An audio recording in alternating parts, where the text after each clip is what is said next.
এখন ইনকিলাব মঞ্চের অ্যাক্টিভিটিস তাহলে এই বাংলার কি কি মানে বাংলাদেশি কালচারের মধ্যে যদি উদাহরণ দিয়ে বলতেন আমরা দেখেন, হ্যাঁ আমরা যেমন সব থেকে আপনাকে এখনই উদাহরণ দিই, এইটা দেখেন এই যে জুলাইয়ের গ্রাফিকেও গাইল সমগ্র, জাস্ট ছোট একটা বলি, আমাদেরকে সবাই বলেছে যে এটা একটা কেমন কথা, বই না তুমি গাইল বলতেছো, মানে গালা গালো পর্যন্ত ঠিক আছে, গাইল।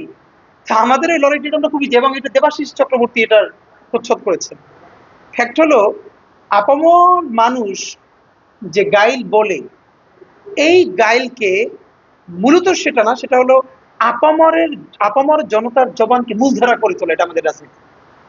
বাংলাদেশে যেটা হয়েছে দেখেন, এখানকার কালচারাল মাইনরিটি তো বাঙালি মুসলমান, ব্রাহ্মণরা ব্রাহ্মণ্যবাদকে আপামরের সংস্কৃতি হিসেবে জোর করে চাপাই দিচ্ছে গত 200 বছর ধরে। এখন আমাদের লড়াইটা হলো আপামরের সংস্কৃতিকে ওই গুটি কয়েকের উপরে ফেরত দেয়া এবং প্রাধান্য দেয়া। এই যে এইখানে পান্তা ইলিশ, কিসের পান্তা ইলিশ, এগুলো কবে ছিল? আমি তো আমার বয়স তো আর আসি না, বাট আমার ছোটবেলায় যে বৈশাখ দেখলাম সেই বৈশাখ কই? আমার এলাকায় আমার বৈশাখে কি চমৎকার বৈশাখী মেলা হতো 1 সপ্তাহ ধরে। অনেক সুন্দর সুন্দর মাটির বাসন কোসন পাওয়া যেত, আমরা সবাই বাতাসা, নকুলদানা, জিলাপি সবাই যেতে পারতাম। কোনো কালে শুনি নাই সেই কোত্থেকে এসে কর্পোরেট পান্তা ইলিশ হয়ে গেল। আপনি পান্তার ঐতিহ্যই আপনি নাই করে দিলেন। পান্তা কি কোনোদিন সকালে গরম ভাত রান্না করে পানি দিয়ে পান্তা ভাত খায়? বাঙালি কৃষক দুপুরে ভাত রান্না করতো, তারপর রাতে খেত, তারপর যেটা থাকতো পানি দিয়ে রাখতো, সকালে খেত। আপনি তার সাথে মকারি করে কি করতেছেন? সকালে গরম ভাত রান্না করে পানি দিয়ে তার মধ্যে আপনি পান্তা ভাত বইলা বেচতেছেন। দেখেন, আপনার যা ইচ্ছে খাইতে পারবেন, এটা আমার কোনো আপত্তি নেই। আপনি পান্তা ইলিশ খান, আপনার যা ইচ্ছে তাই খান, কিন্তু আপনি এটা যখন বাঙালি সংস্কৃতির নাম দিয়ে করবেন, এইটি হলো আমার আপত্তি। কারণ বাঙালি সংস্কৃতি হলো আপামর গণমানুষের সংস্কৃতি। তাহলে বাংলাদেশের আপামর গণসংস্কৃতিকে বাড়িধারা, ধানমন্ডি, নাকি লক্ষ কোটি কৃষক? আপনি বললে বলেন তো, বাংলাদেশের কোন কৃষক যখন ইলিশের কেজি ছিল ধরেন 5 টাকা, সেই আমলেও কোনোদিন ইলিশ মাছ দিয়ে পান্তা ভাত খাইয়া আমার কোনো কৃষক লাঙল নিয়ে খেতে যায় নাই? সে সব থেকে ভালো মিলটা দুপুরে খাইত। এরপর যদি একটু থাকতো, মুরব্বীর জন্য রাত্রিরে তুলে রাখতো। তাহলে সকালে সে কি খায়? সকালে সে পেঁয়াজ মরিচ দিয়ে খায়, আলু ভর্তা দিয়ে খায়, আর একটু সংগতি থাকলে একটা ডিম ভাজি করে খায়।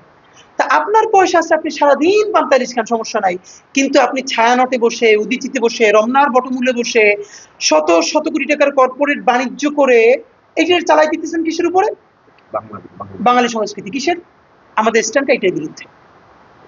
বরং আমরা শাহবাগে যেটা জারি করতে চেয়েছি, আমি পান্তা ভাতই খাবো শাহবাগে বসে, আমি একটা কাঁচামরিচ দিয়ে, পেঁয়াজ দিয়ে, অথবা আলু ভর্তা দিয়ে খাবো। যেটা বিজনেস করতেছেন, ছোট একটা উদাহরণ, এই ধরনের আরঙের বিজনেস মডেলটা। আরং মূলত কি সেল করতেছে? বাঙালিয়ানা। এই যে আরং মূলত সেল করতেছে কি? বাঙালিয়ানা।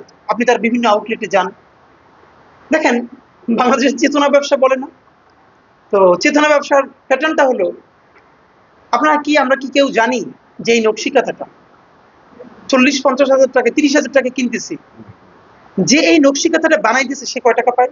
অথচ আমরা এম্পাওয়ার করতেছি কারে? যে না, আমরা আপামর বাঙালির ইটে ফুটেই তুলতেছি। কে জানে কয় টাকা? আমরা খোঁজ নিয়েছি।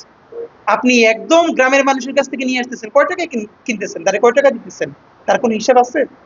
এর মানে হলো গ্রামীণ জিনিসগুলোর যে কর্পোরেট কইরা তোলার পলিসি নামে আপনি বাঙালিয়ানা দিবেন, ফাঁকে হাজার হাজার কোটি টাকার ব্যবসা করবেন, কিন্তু তার জীবনে কোনো পরিবর্তন নাই।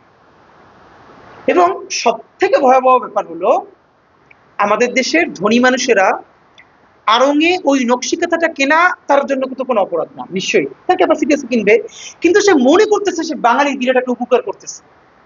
এই চিন্তা করাটা হইল গলত। আপনি যদি উপকারী করতে চান, সব থেকে ভালো হয় আপনি সিরাজগঞ্জ চলে যান, আপনি সরাসরি কৃষকের হাত দিয়ে কিনেন, আপনার খরচ কম হবে, সে অনেকগুলো টাকা বেশি পাবে। আপনি সেটা করেন।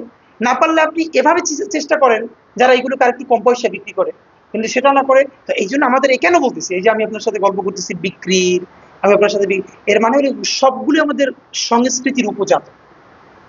আমি কিভাবে ভাবতেছি, বিশেষ করে আপনি কবিতা এবং সঙ্গীত নিয়ে কি বলবেন? মানে কবিতার